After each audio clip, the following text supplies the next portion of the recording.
Amis et très chers fidèles internautes d'Info Rewmi ñu ngi leen di nuyu di leen ziar comme ni ñu koy defee saa su nekk rek di leen dugal ci gox bi nga xamante ne rek du ma ne sax gox bi suñu réew di Sénégal di leen dugal fépp fu ngeen xamante ne rek ay jeunes ñi ngi fa di def loo xamante ne rek lu am solo la ci réew mi dañ leen fa dugal daal di leen seet daal di seq ak ñoom waxtaan boo xam ne rek dañ leen koy digteel partage ko ak yéen ba tax na tey nag ñu sol suñu daal di ñëw fi nga xamante ne rek mooy Mbao nag di commune boo xamante ne mën nañ ne tey commune Lébu la tey ñu daal di fi ñëw nag seet si fii un jeune boo xamante ne gis nañ ko muy def lu am solo fii ci Mbao di yëngu ci lu am solo surtout aussi si wàllu li nga xamante ne rek mooy social bi gis nañ ko mu siy def jéego yu am solo képp nga xamante ne rek yelloon na ko fekk na la fi nga xam ne rek fa nga nekk daal di jëflanteeg yow lu rafet daal di lay jàppale ci ni nga ko soxlaa ki may bëgg a wax nag mooy Pape Ousseynou Pouye tey moom la ñu seet si fii ci Grand Mbao xam naa dañ koy bàyyi rek mu nuyoo ak mbokk yi ñu daal di wéyal suñu waxtaan Pape ñu ngi lay nuyoo.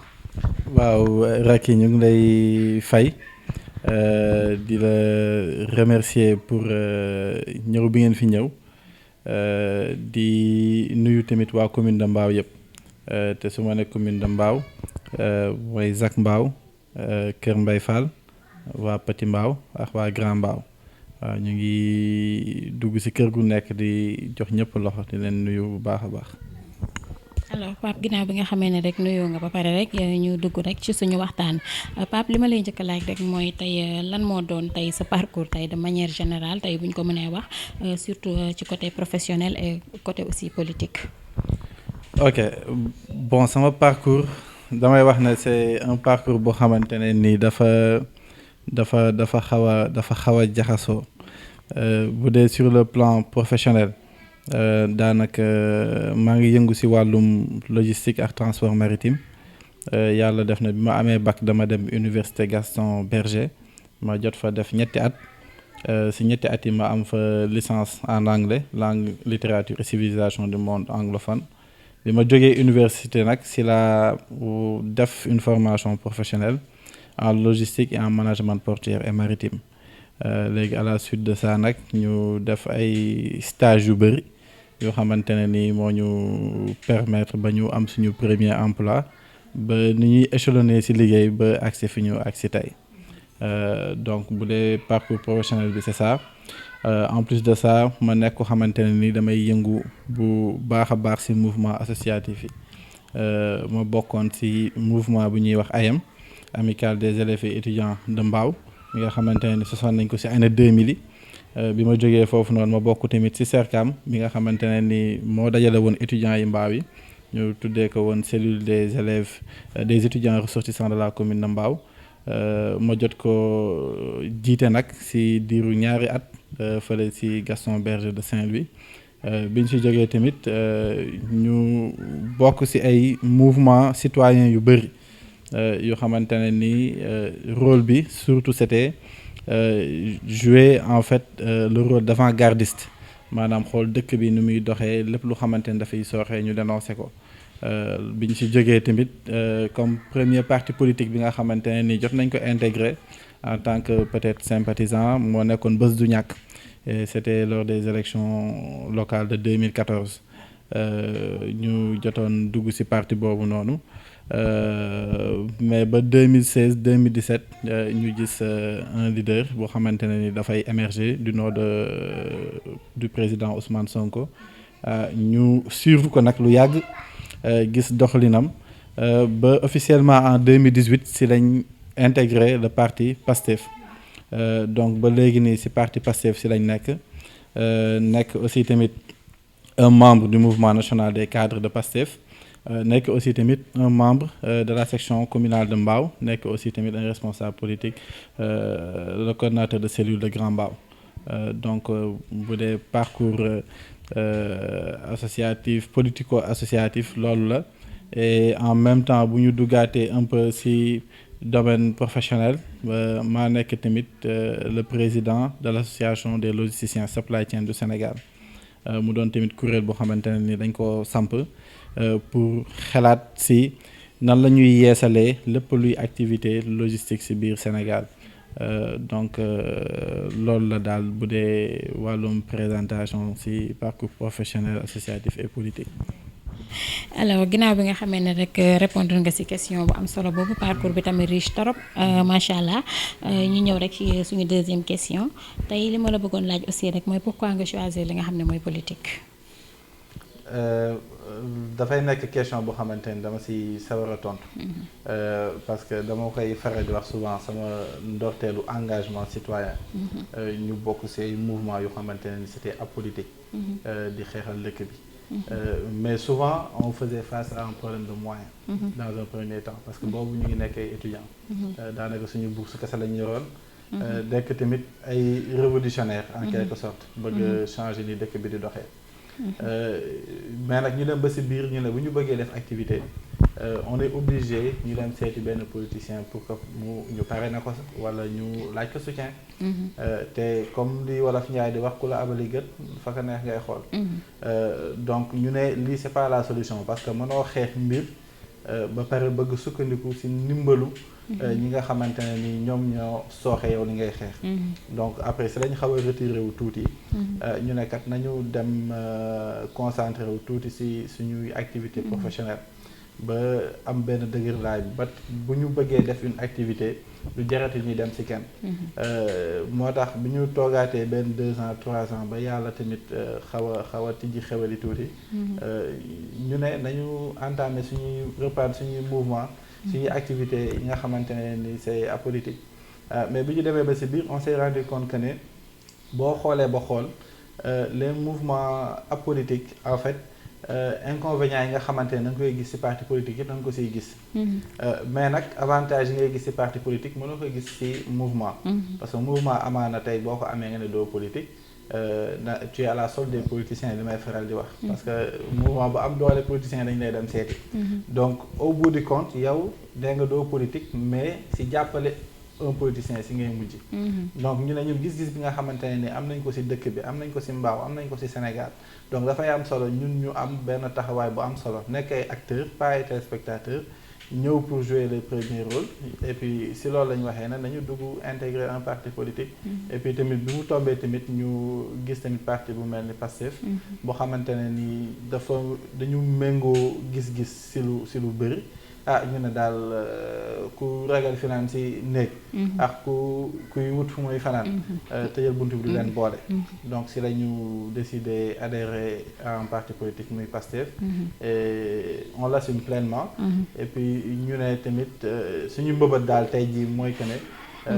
ñu jéem a soppi xar kanamu dëkk bi. bu ma ne xar kanamu dëkk bi mooy xar kanamu Mbao bi mooy dëkk ak xar kanamu Sénégal de manière générale.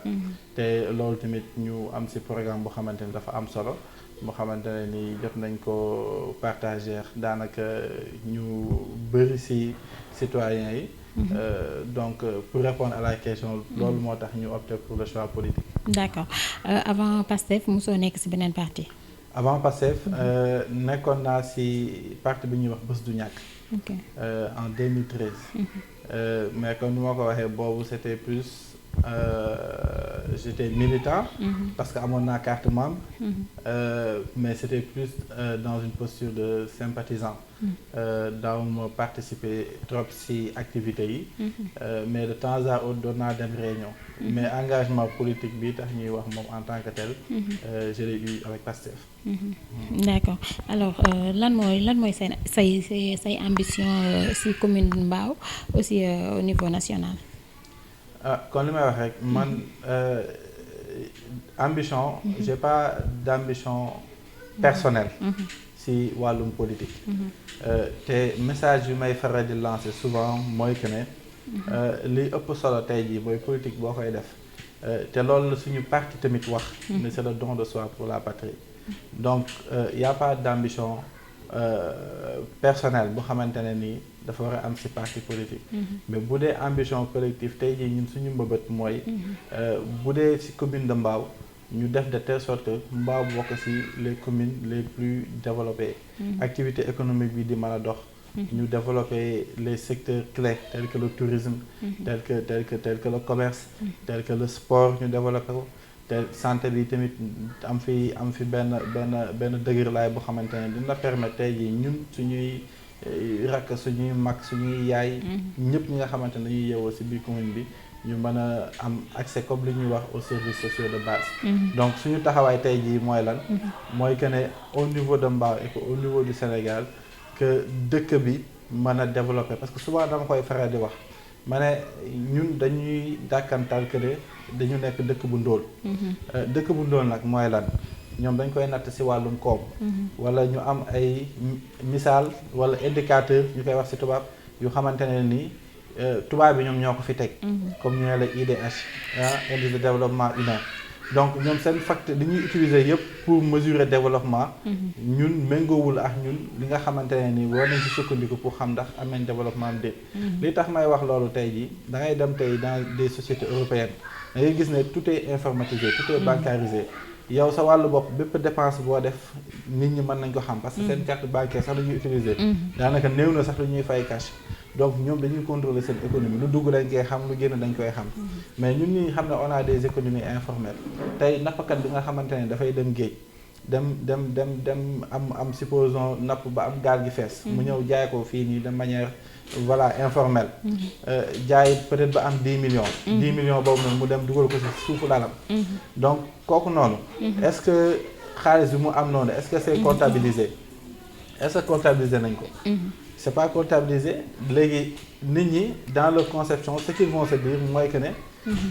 Mbao exemple rek Mbao ay dëkk boo xamante ne dafa pauvre parce que si seen indicateurs yi nga xamante ne moom la ñuy nattee richesse ñun sukkandiku ñu si loolu parce que kii dem jëndi ba jaay valeur 10 millions wala valeur 20 millions.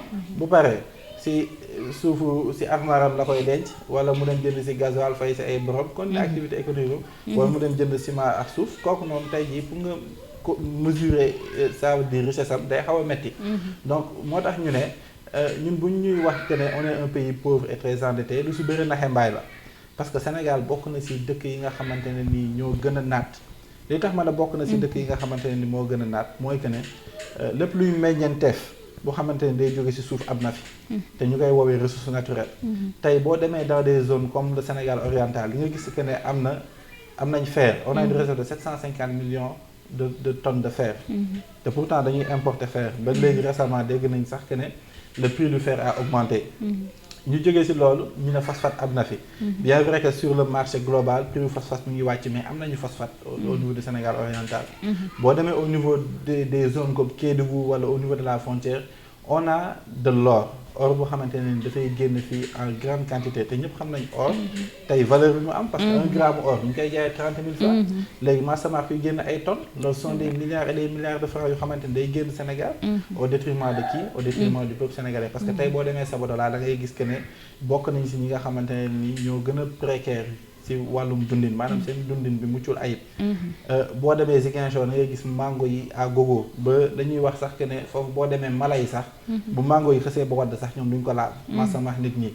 donc pourtant mënoon nañu xalaat ay mécanismes yu xamante ne ni. day permettre ñu créer ay aires de transformation. naam am na fa nag parce que maa ngi dégg ñuy mettre sur pied ay agropole mais yaakaar naa ne moyens yi ñu ciy def néew na trop si li nga xamante ne ni war nañ ko fa mën a jëlee. am nañ gerte production gerte année bii nee nañ c'est 1,8 million tonnes. on a du pétrole on a du gaz on a du zircon bu ñu ko fiy wax du ñu fi jóge. on a 700 kilomètres de côte. tey boo ñëwee si dëkk bu mel ni Mbao fii ñun on a 7 kilomètres de côte.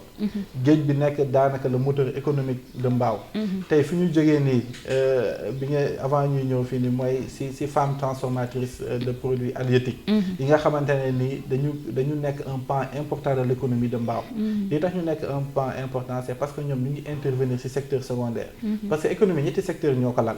le secteur primaire le secteur secondaire le secteur tertiaire. dëkk nag bu bëggee développer nag il faut que mu am un secteur secondaire bu am doole. te Sénégal on se rend compte que ne 60% des activités sont concentrées dans le secteur tertiaire. mooy lépp lu jëm ci commerce lépp lu jëm ci banque lépp lu jëm ci assurance.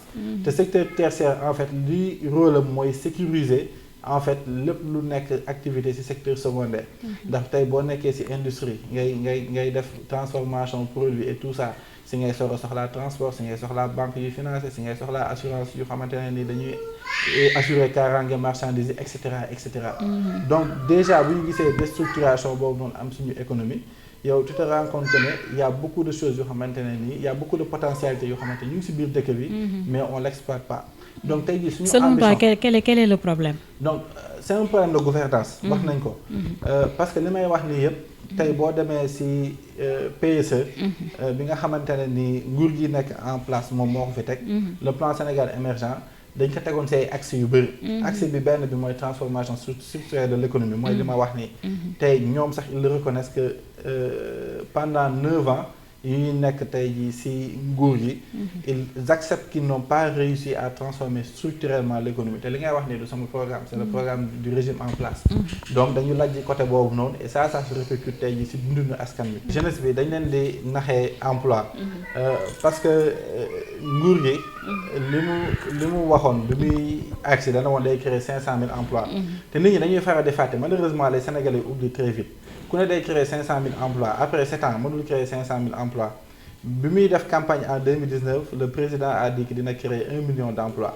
ba léegi ni kenn gisul dara et on se rend compte que Sénégal plus de 60% de la population ils sont dañu nekk ay jeunes ñu ngi ci en deçà de 30 ans donc ñooñu noonu dañu soxla tey jii ñu mën a xam lan mooy seeni préoccupation mais comme solution tey jii lan lañ wax ñu ne dañuy état bi mooy wutal liggéey ndaw yi alors que ñun au niveau de Pastef dañu yàgg wax que ne le rôle de l'État ce n'est pas de créer des emplois mais le rôle de l'État c'est de créer les conditions qui peuvent favoriser la création d'emplois et il y a une nuance qui est très grande parce que état buy créer emploi si yan base lay sukkandiku pour créer emploi ma joxe exemple bu très simple lii lal budget état lan la recette la ak dépense recette yi tey jii yàlla def na ne bi ñuy def loi de finance bi de 2021 dañu am déficit budgétaire bu 700 et quelques milliards maanaam yow sa dépense yi nga estimé recette yi nga am doyul sax pour financer loolu noonu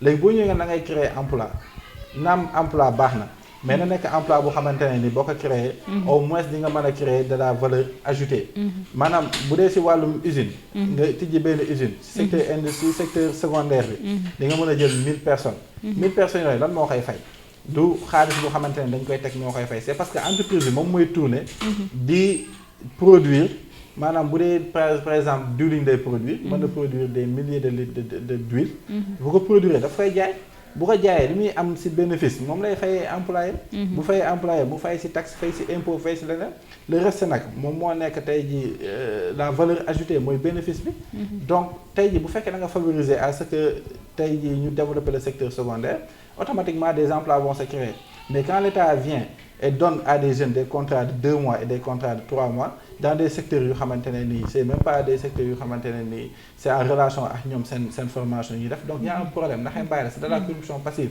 te loolu sax ngay gis ci commune yëpp ba ci Mbao fii nii on va te dire qu'on va créer des emplois dans des pépinières on va te dire on va créer des emplois au niveau de la forêt mais tey jii est-ce que un état bu xamante ne ni am na vision un état bu xamante ni bëgg na jëm kanam li mu waroon def tey jii mooy former les jeunes qui sont là à pouvoir avoir accès aux nouvelles technologies ñu xam lan mooy économie numérique ñu xam tey jii lan mooy solos am xam-xam ci wàllum pétrole ci wàllum gaz lan mooy transformation tey jii dañu war a orienter les jeunes vers ça parce que les opportunités qui vont venir sont des opportunités qui sont dans ce secteur-là mais quand on prend des maîtrisards quand on prend des gens qui ont des licences ou bien qui ont le niveau bac au lieu ñu orienter leen vers le futur mooy un président il doit avoir de la vision mais ñun on a des leaders yu xamante ne nii ñu ngi fii nii des autorités étatiques yu xamante ne nii li leen intéressé kese mooy sàmm seen poste avoir une base politique faire de la corruption passive mais du point de vue développement structurel de notre économie du point de vue accès aux services sociaux de base ñoom seen yoon nekku ci parce que ku nekk yaa ngi jéem a am sa benn nu ñu koy waxatee sax kii politique sa benn groupe politique boo xamante ne ni da nga leen di entretenir au détriment de qui au détriment de la population te li mu leen di entretenir tey jii c'est l'argent du contribuable donc li may faral di wax tey jii mooy que ne il faut que ñu bàyyi naxaate bi cette jeunesse qui est là c'est une jeunesse qui est très éduquée te sànq wax naa ci ressources naturelles mais ñun lu ñu am ci ressources humaines kenn xamul nu mu toll yàlla def na ne man dem naa ci ay dëkk yu bari ci àddina bi yàlla def na dem naa ci 4 continents yëpp te fu ma dem yàlla xam na ne damay bokk ci ñi nga xamante ni ñooy gën a ràññeeku te man su ma ñëwee fii Sénégal daanaka dinaa bokk ci ñi nga xamante ne ni ñoom ñoo gën a néew xam-xam. donc pour wàll que ne man su ma génnee ba mën a am loolu ñeneen ak ñeneen ñi nga xamante ni ñu ngi si biir Sénégal. te bu ñu leen mayoon cette chance là à ce que ñu am une formation boo xamante ne ni c'est une formation qualifiante. une formation boo xamante ni da leen di permettre ñu compétir une formation da leen di permettre ñu mën a am accès à des emplois qualifiés. bu boobaa yaakaar naa ne dinañ mën a jëm kanam. mais lii bon nag mooy lii suñuy autorité di def nii. jël ñu xamante ne nii war nañ mën a def fukk nga leen di def loo benn. donc loolu jëmale wu. comme bu ñu xoolee aussi rek projet DER bi nan nga ko gisee. projet DER bi c'est un très bon projet. dama ne dans l'idée c'est un excellent projet. parce que tey jii on doit aider la jeunesse. dañ leen war a jàppale à ce que ñu mën a war a mën a dugg ci entrepreneuriat. parce que ñëpp mënuñu liggéey ci entreprise yi. et puis y a des gens qui ont des projets. parce que am na ñoo xamante ne ni peut-être exemple bi ma jox léegi nii rek. y a des gens yoo xamante ne dañuy dem géej peut-être dañuy soxla ku leen di financer ñu am gaal jënd machine. am na ñoo xamante ne ni ils sont dans la transformation des produits halieutiques dañuy soxla ku leen di financer pour que ñu mën a jënd bu bëri. am ay aires de transformation yoo xamante dafa mucc ayib. ñu fay transformer di jaay di exporter ci yenn dëkk yi. dafay am solo tey jii ki nga xamante ne c'est un menuisier ñu mën ko lebal xaalis mu defar ay lalam ay armoire am et cetera di ko jaay am ci bénéfice di fay nànk-nànk. donc projet DER bi c'est un excellent projet mais malheureusement nag dans l'exécution lu bëri dafa des parce que c'est une exécution qui est purement politique. li may wax rek souvent mooy que ne au Sénégal y a de très bonnes idées. xalaat yu rafet nga fiy gis mais nag bu demee lu dul ci exécution bi da ngay gis ne que c'est du clientélisme politique. ba bii passé sax le directeur de la DER dégg naa ko mu naan y a des jeunes de Pastef qui ont été financés. comme si ceux qui sont dans Pastef ne payent pas l'impôt. comme si ceux qui sont au PDS ne payent pas des taxes. donc ce qui veut dire que ils ont une approche qui est purement politique. parce que njiit damay faral di ko wax très souvent et même ñun loolu c'est au cœur de notre démarche politique ñun lépp lu ñuy def ñëpp lañ siy boole xool ñu kii fii la nekk xool ñu kële fa la nekk et souvent je le dis. ma ne bu ñu demee di setal dëkk bi est-ce que dañuy wax ne fii waa Pastef kese ñoo fiy jaar. wala est-ce que dañuy wax ne fii nii waa APR du fi jaar duñ ko def bu ñu ko defee on le fait pour dëkk bi dañ koy def ñëpp bokk si yam tey bu ñuy def di social xool ñu kii fii la bokk xool ñu kii fay la bokk. képp ku xamante ne ni mën nañ ko jàppale. dañ koy jàppale saax ni rek maa ngi waxtaan ak kilifa gi sama papa mu ne man yaa ngi def social certes mais xam naa ne defagoo lu ma deful. te effectivement te pourtant il n'a jamais fait de la politique. donc social en fait même au-delà de la politique tey yàlla dañuy faral di wax ne yàlla bu la joxee tuuti. daf la dénk. bu la joxee lu bëri bu la joxee tuuti daf la may. mais bu la joxee lu bëri daf la dénk. te bu la dénkee tamit dafay am solo boo fajee say soxla ba noppi nga xool koo si mën a jàppale nga jàppale ko si. ndax lii ëpp solo tey jii du xaalis bi du dara. mais tey nga tëdd. nga am yaqin que ne am na ko xamante ne ni impacté nga positivement si journée donc ñun loolu mooy suñu moteur. loolu mooy suñu passe-passe noonu la ñuy doxee. d'accord et loolu moo nekk suñu essence su doxalin. ok alors xam naa rek. ñu xaw a tënk kii kàddu yi rek parce que waxtu waa ngi bëgg a dab. alors li ma bëggoon laaj aussi rek mooy Pastef instant bi lan mooy seen ay actualité. massification. Actualité bi fii c'est la massification. donc on va vers des échéances locales. donc dafay am solo ñu defaraat. toogaay bi. parce que du may sax taxawaay ndax taxaw nañ ba pare instant toogaay la ñuy wax. ñu defaraat toogaay bu baax a baax a baax. fépp fu nit nekk ñu dem fekk ko fa. waxtaan ak moom échanger ak moom suñu projet politique te li ëpp solo tamit déglu leen. ndax tamit dañuy faral di wax ne lépp looy def tamit. te diisewoo ak ki ñu koy defal tamit yaa ngi koy def contre moom. donc le maître mot fi mu toll nii mooy dem massifier ndax Pastef fi mu jógee sori na. C'est plus un parti politique à présenter. donc li ëpp solo daal mooy que ñu nekk aux côtés de la population. dem seeti leen parce que yàlla def na ne que ne nit ñu bëri seen xol Pastef moo si nekk. léegi nag ñooñu dafay am solo tamit ñu sol suñuy daal dem seeti leen dem waxtaan ak ñoom. et jéem a tamit xool nan lañ toogee et au-delà de ça tamit jéem a continuer tamit suñuy activités yi ñuy def rek jëmale ko ci social nekk acteur de développement parce que comme ni ñuy faral di wax rek au-delà d'être un parti politique Pastef c'est comme un mouvement citoyen parce que démarche citoyenne kese la am gis nañ ko fi bi ñuy def VAP yi xam naa ne nawet baa ngi ñëw dina reprendre les vacances agricoles patriotiques gis nañ bi ñu fiy def don de sang yi voilà gis nañ bi ñu fiy def cours de vacances yooyu yëpp ce sont des activités yoo xamante ne nii incha allah rabbi dinañ ci jublu ci kanam tuuti rek. D'accord alors fu may ñëw aussi rek mooy gis nañ ne fixé nañu datu élection locale yi lan moo ci position Pastef aussi.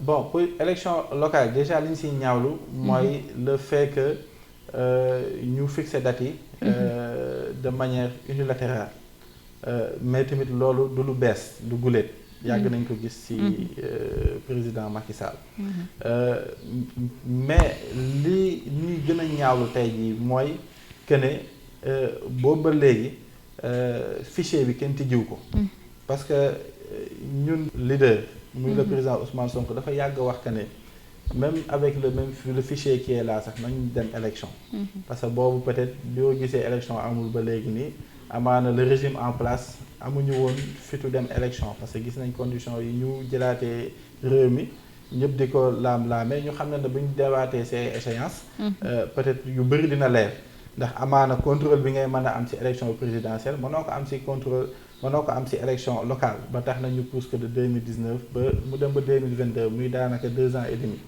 donc tey jii li ëpp solo fi ñu toll nii mooy que ne fixé nañu date élection yi janvier bii nii xayrun mais nañu tijji les listes électorales parce que Sénégal kenn moomu ko il faut que cette jeunesse là puisse avoir son mot à dire il faut que jeunesse bi mën a am seen baat parce que mënuñu comprendre que ñu dëkk ci ay njuuj njaaj boo nekkee ci dëkk dañuy dawal démocratie nag mooy ku nekk am na baatam et comme ni ma la ko waxee gars yi nekk ci nguur gi xam nañ bu baax a baax a baax a baax a baax a baax doole bi fan la féetee moo tax boo xoolee ba xool lépp lu ñuy def lépp lu ñuy mëbët mooy lan mooy ko pour jeunes yi bañ a mën a am carte électeur ndax ndaw yu bëri daanaka seen carte électeur boo ko jëlee ñu defal la non inscrit te pourtant ça devrait être automatique parce que dañ ne la dafa am ay conditions yu xamante ne boo ko remplir d'office mën nga voter mën nañ la voter donc ku ko remplir te am 18 ans warul sax am sikki sàkk da nga war a am le droit de voter te loolu mooy yoon donc si élection yi daal li may wax daal mooy que ne les autorités nañu doxal yoon nañu tijjiwaat fichier bi nañ ko yeesal ñi nga xamante ne nii nekkatuñ ci fichier bi ñu génn leen ci cette jeunesse là qui est là qui attend et qui veut avoir son mot à dire nañ leen permettre que tey ñoom accès aux listes électorales ba tey bu ñu waree tànn jiit ñoom ñu xam kan la ñuy tànn te ku ñuy tànn tamit mu nekk xamante ne ni day méngoo gis-gis bi ñu am ci dëkk bi d'accord alors est-ce que aussi il y a possibilité d'alliance ak d'autres personnes ou bien ay mouvances effectivement politique moom addition la li may faral di wax et des fois comme souvent li ñuy wax rek des fois c'est même dangereux d'aller seul aux élections donc ay alliance la rek ay ñu xamante ne ni yéen a bokk gis-gis yéen a bokk pas-pas yéen a bokk gëm-gëm yaakaar naa ne bu ñu taxawee voilà y a des pistes yoo xamante ne ni mën na tijjeeku pour créer benn front bu xamante ne ni dafay am solo pour jëm ci élection locale yi. D'accord alors aussi lan mooy say rapport ak population Mbao bi sur le plan social. samay rapport sur le plan social. Daanaka li may faral di wax rek man li ma jàppee Mbao daal noonu laa jàppee sama bopp. te di wax ne c'est de très bons rapports parce que ñun moom amuñu frontière ci biir commune bi daanaka diggante Kër Mbaye Fall Zac Mbao Petit Mbao ba Grand Mbao daanaka fépp la ñuy dugg on a de très bons rapports avec les mouvements qui sont là les mouvements associatifs tey yi bu ñu amoon activité bu ñuy def fii da ngay yaakaar que ne mouvement yëpp sax ci biir Pastef la ñu bokk mais li tax peut-être taxawaay boobu noonu ñu am ko c'est parce que tout simplement ñu ni tamit lépp lu ñu xewle tamit dañ ciy gis suñu bopp te on sait faire la part des choses te commune de Mbao tamit dafa am lu xaw a spécial lu fi am. mooy que ne naam am na ñu bëri ñu xamante ne ni bokkuñu obédience politique mais bu ñuy def ay action de développement yu xamante ne ni peut-être ñëpp siy gis seen bopp ñëpp ay ñëw. tey Pastef bu doon organiser benn set setal fii nii da ngay gis tous les mouvements apolitiques ñëw. nga gis des fois des leaders yu xamante ni ñu ngi ci yeneen parti politique yi ñëw teewe ko. donc loolu dafay am solo. te dafay wane aussi tamit que ne politique du animosité. politique du xastante. politique du xuloo. politique c'est un débat d'idées. et aussi tamit ku wax débat d'idées nag dina wax contradiction nag bu amee tamit argument kese moom mooy permettre di départager. donc li ëpp solo daal mooy que dynamique bi ñu nekk nii wala dynamique bi nga xamante ne ñu bëri si lañ nekk. dañ ko continuer ñu xam ne nag gars on est des adversaires politiques. mais on n'est pas des adversaires dans la vie ndax yéene bi ñun ñëpp am. benn la te mooy commune de Mbao jëm kanam. ba tax ne may nuyu tamit tous les mouvements yi nga xamante ne ñu ngi Mbao comme la plateforme pour le développement durable comme commune de Mbao Suggestion. comme le mouvement Matal bi nga xamante ne ni Alioune Badara moo ko dirigé comme le mouvement Mak avec Thierno bëri nañ fi. comme Teele Zak Mbao bi nga xamante ne ni Madické moo ko dirigé wala Sénégal ma fierté. bëri na ay structures yoo xamante ne ni ñu ngi si biir commune bi. te ñu ngi si biir structure yooyu noonu yëpp. et bu ñu fa demee tamit xam nañ li yëkkati structure yooyu noonu te ñoom seeni charte la ñuy dox. bu waxtu politique jotee nag xam nañ si ñuy politiquer. te xam nañ si ñuy dem. ok alors xam naa waxtu bi tënk nañu rek sama technicien moo koy signaler alors xam naa lépp du xaj ci benn émission. li ma bëggoon a laaj aussi rek mooy lan mooy say relation ak acteurs politiques yi nga xamante ne ñoo nekk Mbao ak aussi tey ndax mën nañu xaar nga def ak ñoom alliance aussi si comment dire si élection yi. di ñëw man de j'ai de très bonne en parlant de relation personnelle j'ai de très bonne relation avec tout le monde. ndax ku ma gis moom dama koy jox cër.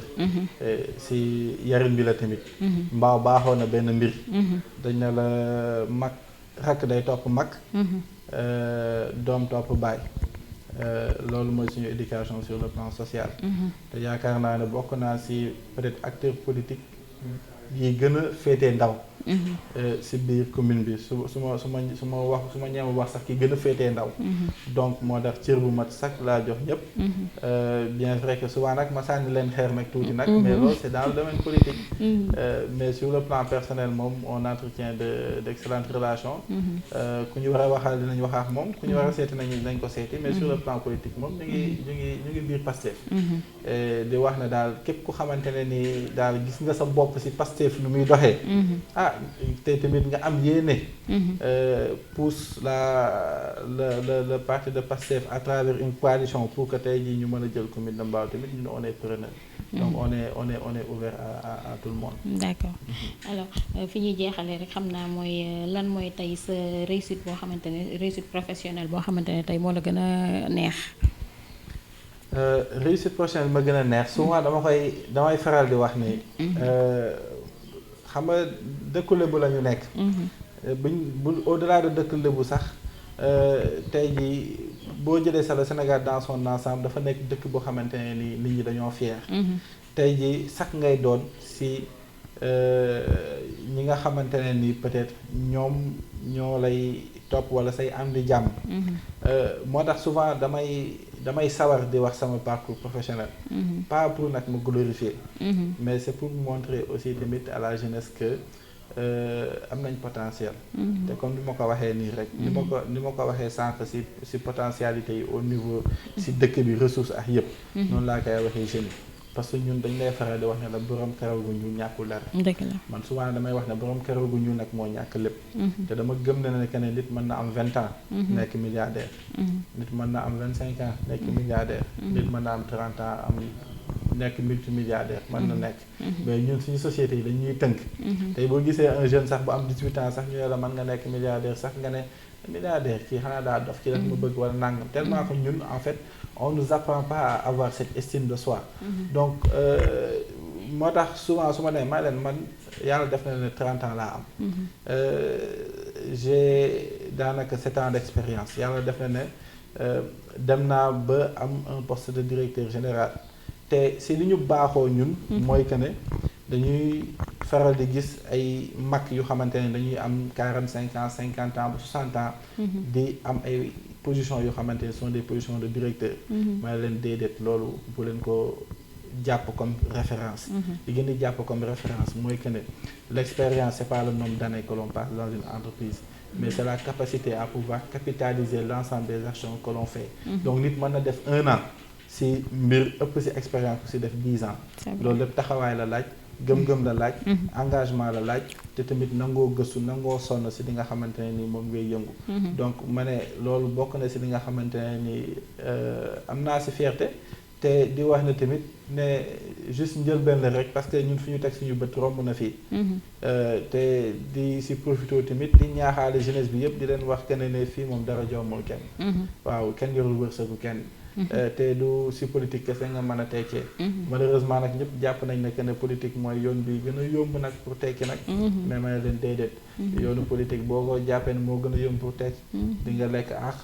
te amaana peut-être fi nga bëgg a yegg doo fa yegg. amaana boo gëmee sa bopp daal gëm sa liggéey. yaakaar naa ne yàlla mën na la seeti jël ay buntu wërsëg yu bëri. te lépp sabab lu la rek. et puis voilà di ànd ak pas-pas daal. ak persévérance bañ a bàyyi. loolu daal moo si ëpp solo. d'accord alors am nga yaakaar jël mairie bi. tollooguñu foofu de. tollooguñu foofu de. parce que xam naa ne yéen a ngi rampé daal ndànk-ndànk. waaw si biir parti politique yàlla def na nag si biir parti politique lañu bokk. waaw si biir parti bi tamit. xam ñu toog ñu waxtaan. waaw parce que kon li may wax rek lébu yi moom dañuy faral di wax tamit ne wat gaal. ak yëgoo. donc ñun moom ñu ngi si biir formation politique. bokk si biir section. communal bu Pastef. Mbao. mais Pastef Mbao yaa fi nekk. xam naa ne daal dañuy waxtaan daal dañuy toog rek waxtaan. lu majorité bi décidé rek. ñu doxalee noonu parce que lu ñuy waxee rek ñun askan bee ñu fiy teg. te lépp lu ñuy def tamit. dañ siy diisoo rek. d'accord dañ siy diisoo ba voilà ñu am si consensus ñu doxalee noonu. ok xam ne voilà kenn du si. am benn frustration. waaw alors kon ñu bàyyi la rek nga tàggatoo bi tënk ko nag ndax fi mu ne nii moom. waaw man politiciens yu mel nii boo toogee ñoom dañuy wax ba xaabaabal yaa yéen a ma gën a xam. non man damay bañ politicien. politicien nga kay mënoo koo bañ. je suis pas un politicien man. lan nga kon man de je suis un professionnel. politicien maanaam mooy ku def politique liggéey. waaw mais defoo ko liggéey waaw. dama liggéey ba wàcc ñëw. mais surtout ça c'est très important parce que dañuy gis nañu ëpp ñi nga xam ne dañuy politique aussi politique bi rek la ñuy jël def liggéey pour wax jeunes yi ne rek encore une fois politique du métier da ngay am sa liggéey boole ko ak politique. Sénégal jëm kanam. exactement loolu la et même souvent ce que je dis man si sama frère patriote yi nga xamante ne tout le temps ñu ngi fii. bu ñu amee activité des fois sax ñu def délégation boo xamante ne sax nit ñi dañ naan waaye ñii fi ñu jógee. mais souvent damay insister. ne leen képp ku am lu muy def. kuy jàngi na dem jàngi. kuy liggéey na dem liggéey. ku am lu muy doxi naka dem doxi. képp ku disponible. ñu ñëw ñu ànd ñu dem defi lu ñuy defi ji. donc loolu moo si ëpp solo moo tax ma ne daal damay jiital daal l'aspect professionnel. ma ne daal ñun daal d'abord moo ne dañuy dem liggéey xëy wàcc. bu ñu ñëwee nag on s'engage pour notre communauté. d'accord voilà ñu def politique. waaw ma lay sant tamit. Kira. voilà Kira. waaw info réew mi yëpp. waaw di remercier aussi tamit équipe technique bi nga xamante ne ni mu ngi fi. ci déplacement bi. di si kontaan bu baax a baax. waaw di sant tamit tous les patriotes de la commune de Mbao. ndax seen taxawaay rafet na te am na solo. te ñu ngi def liggéey bu mucc ayib ci biir dëkk bi. ba tey jii moom doo fi tudd parti politique. te doo tudd Pastef. donc ñu ngi leen di sant bu baax a baax. di sant tamit suñuy papa yi nga xamante ne ñu ngi ci biir commune bi yëpp. di sant suñuy yaay suñuy rakk suñuy mag. di sant tamit kilifay dëkk bi. di sant imaam yi. ndax ñoom ñëpp tamit am nañu fi taxawaay bu am solo te tamit saa su nekk dañuy dëkk di ñu ñaanal. donc xam naa daal loolu moo nekkoon. voilà les mots de la fin. d'accord waaw di leen ñaanal yàlla tamit. mu gën a barkeel seen liggéey. amiin gën a yembal lépp. amiin waaw ba lu ngeen di séntu yëpp yàlla yombalal leen ko. mu raw seen jot. amiin merci beaucoup Pape ñu ngi lay jaajëfal bu baax a baax di la gërëm di la sant bu baax ci li nga xam ne rek mooy disponibilité bi ku ne xam na ne rek jot amul te ñun tamit dañoo bokk fi nga xamante ne rek tamit mooy commune de Mbao man ma dëkk fii si Zac Mbao donc génnuma commune de Mbao donc fii la ñu bokk kon lu mel ni bu fi amee faaw rek dañuy sol suñu daal di ñëw xool si nan la ak nan la tëddee ba tax na ñu ngi koy jaajëfal bu baax di ko remercier ci liggéey bu rafet bi nga xam ne rek ñu ngi koy def fii ci commune de Mbao di jaajëfal jeunes yi nga xam ne tamit ñoo nekk fii commune de Mbao yëpp ànd ak moom di ko jàppale ci liggéey bu rafet boobu di gërëm mbokk internet yi comme ni ma koy waxee saa su nekk rek amuñu seen fay saa su nekk rek dañ leen di gërëm gu amul benn app am na commencement waaye amul fu mu yem di leen wax ne rek ngeen leen koy defalee saa su nekk ci info réew mi di xool rek li nga xamante ne moo xew ci réew mi ak ci lu mu mënti doon rek di leen ko digteel jërë ngeen jëf merci beaucoup bu beneen yoon